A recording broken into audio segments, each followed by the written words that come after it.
A natural, mood-improving, blissful herbal supplement. That is the best description I have for Kanna, this amazing plant that grows in South Africa. For several years, likely millennia, indigenous communities of the South African region have been using Kanna, this plant, for its mood-improving, social, energy-boosting effects. Today, it's even used as an antidepressant in the South African medical system and in other parts of the world. I am blown away by the therapeutic potential of Kanna. So if you are interested in it and you want to learn more, you have come to the right place. My name is Nick, and I'm the founder of Pivot Psychedelics, a group of therapists and coaches who help people use plants intentionally and with purpose. For us, it all comes down to three things: responsibility, intentionality, and positivity when it comes to using these substances. So if you're interested in that, take a look at us to check out more. In this video, we will cover all things Kanna. To start, we'll have an overview looking at the history and the science of the plant, how it actually works. Then we'll go into what it actually feels like, the effects, the benefits, how it can be used. Finally, we'll give a run through of how to actually use Kanna, including our top 4 tips. So make sure you stick around to the end of the video to see those. And just a quick note on how to approach this video. We do not endorse or encourage any illegal activities. That includes the acquisition, sale, transfer, or consumption of any illicit substances. The information that we provide in this video is just that. It's information. It is not medical or legal advice, nor an adequate substitute for those things. So please always consult with a medical professional, a lawyer, someone who is going to help you make the right decisions for you and to make sure that you're acting in accordance with local regulations and laws. All right, with that out of the way, what is Kanna? Kanna is a succulent plant that grows in the South African region. It's known scientifically as Scaladium tortuosum. Indigenous communities have been using this plant for a very long time for its mood-improving effects, its ability to increase our sociability and connection, as well as to fight fatigue and hunger. Vice once wrote an article calling Kanna a natural MDMA, which is perhaps a bit much. What's similar about these two things is that it has this heart-opening effect. It can help us feel into ourselves. But what's different is that it doesn't produce these large psychedelic experiences. It also doesn't have that amphetamine-style stimulant effect that comes with MDMA. The way I like to think about it is like this. Kanna can help you explore deep into yourself, what you have going on in your heart space. And in that way, it's a heart-opening plant. Psychedelics, typical ones like psilocybin mushrooms, let's say, help us sort of open up the mind. And so it can do for us cognitively what some of the empathogens can help us do from a feeling sense, from an empathy standpoint, from our heart. Most people choose to use Kanna to get started at low to medium dose levels, almost like a microdose. So it just provides a very subtle boost to your day. However, you can also use it at higher doses in more of a ceremonial setting or for healing purposes. Both of these have the potential to help with anxiety and depression, which we'll get into a little bit later. Now, the history of Kanna is complex, and we don't know a whole ton. Tragically, colonialists who went to South Africa largely desecrated and destroyed a lot of the communities that were there. So we don't have extensive history on Kanna use prior to the 20th century, but there are a few known traditional use cases. This include the following: relieving hunger and thirst, combating fatigue, or giving one energy, promoting sociability, and promoting spirituality. Now for the science of Kanna. Kanna is still used today in the South African medical system as an antidepressant to treat depression and to treat anxiety. The plant's active compounds, mesembrine and mesembrinone, release serotonin, dopamine, and norepinephrine. It's possible that it works actually as a serotonin reuptake inhibitor, similar to antidepressants like SSRIs, which stand for selective serotonin reuptake inhibitors. This clinical application of Kanna is quite relevant, and it's used to treat specific psychosocial issues and mood disorders, such as the following: depression, anxiety, substance use, bulimia, and obsessive compulsive disorder. And while Kanna is not prescribed for those things in America, it is legal as an herbal supplement almost everywhere, except for the state of Louisiana at the time of making this video.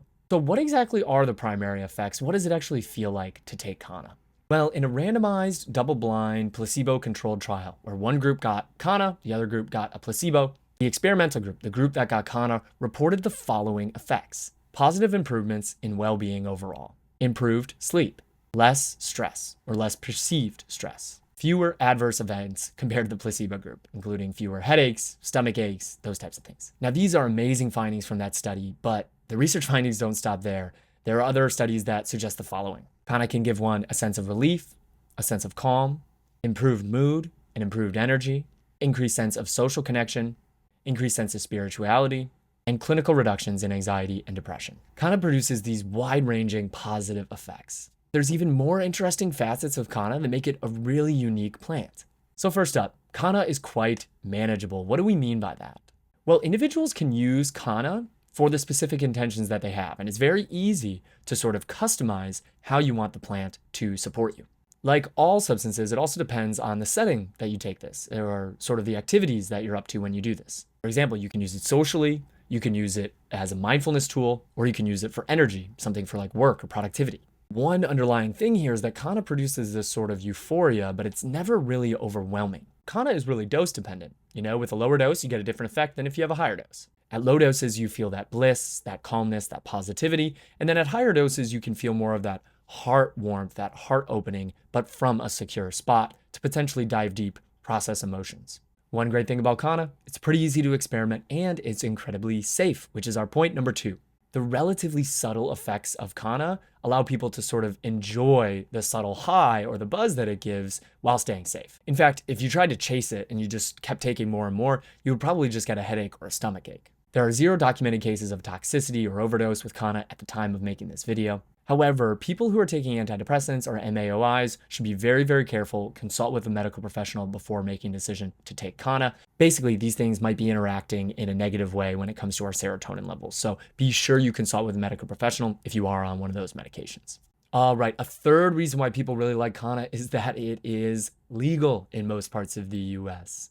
Again, except for the state of Louisiana. So while the FDA has yet to regulate Kanna, you have to get it as an herbal supplement, the DEA is yet to schedule it, so it makes it quite accessible for most Americans. Now, could this change? Yes, absolutely. But as of now, you can enjoy Kanna. A final interesting aspect of Kanna, why people are taking it, is that it maybe has long-term health benefits. In fact, research suggests that it does. Studies show that Kanna can be effective at combating inflammation and cancer. It also serves as an antioxidant, which can be helpful for folks who have obesity and diabetes, to name a few things. Plants are amazing, and they often have this ability to impact both our brain and our body in the short term as well as in the long term. And that's not unique to Kanna. Take coffee, for example. It's something that in the moment provides a very strong energy boost, and we maybe love the taste and the smell of it. And in the long term, it has health benefits for chronic illnesses, things like diabetes, Parkinson's, Alzheimer's. Most of us will drink coffee the same way we might use Kanna. It gives us short-term positive improvements that help us live better lives for ourselves. And if we have some long-term health benefits along the way, that's a very nice perk. Now, how to use Kanna. People are flocking to it as a social lubricant, a replacement for alcohol even, and people are using it as a healing tool. Now, the roots of the Kanna plant are usually taken out. They go through a process where they are ground up and formed into a powder. So oftentimes you can source the powder itself. Sometimes that powder is put into stable formats like an oil tincture or gummies or some sort of edible form. To conclude this video, we're going to give you the 4 pro tips for getting started with Kanna. The first one is to consider your route of administration when it comes to Kanna. There are 2 primary ways to consume Kanna. The first is by snorting it or insufflating it up one's nose. The second is by consuming it orally.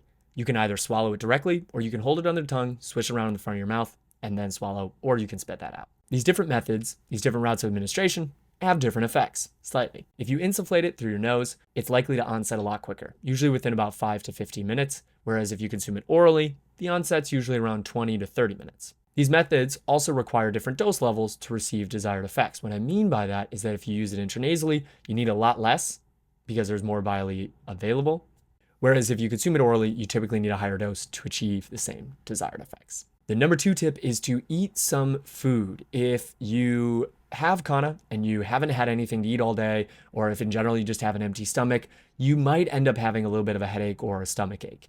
It doesn't have to be a massive meal, but I oftentimes advise that people have a light snack before consuming Kanna, especially as you're getting started. You want to learn how it affects you. If you get a headache, try to snack on something, try to drink some water. Number 3 is to start low and go slow. This is the mantra for all psychoactive substances that are new to you. You can always take more. Go slow with it. Start with a low dose. Let it see how it affects you. Use it mindfully, use it intentionally. And if after 30 minutes, an hour, you're not where you want to be, you could consider a little bit more. Number 4 is one of my favorites, and this is to consider Kanna as combination or a supplement to other things you're already doing. Now, on its own, It can be really great to use with yoga. It can be really great to use with mindfulness, meditations, surfing, if you're into that type of thing, or if you have some sort of activity that works the brain and body, but in a really supportive way. Kanna can be an awesome, awesome supplement for that. It gives a light energy boost, and it gives you this sort of euphoric feeling. But you can also combine Kanna with other substances. And it's known in research settings as a synergistic compound in that way. It combines very nicely with other things you might already use. Safety here is obviously key, but two popular combinations that I see out there and that I've enjoyed myself include Kanna and cannabis, and Kanna and kratom. Both cannabis and kratom can produce this sort of buzz, this sort of high feeling, certainly an altered state of consciousness.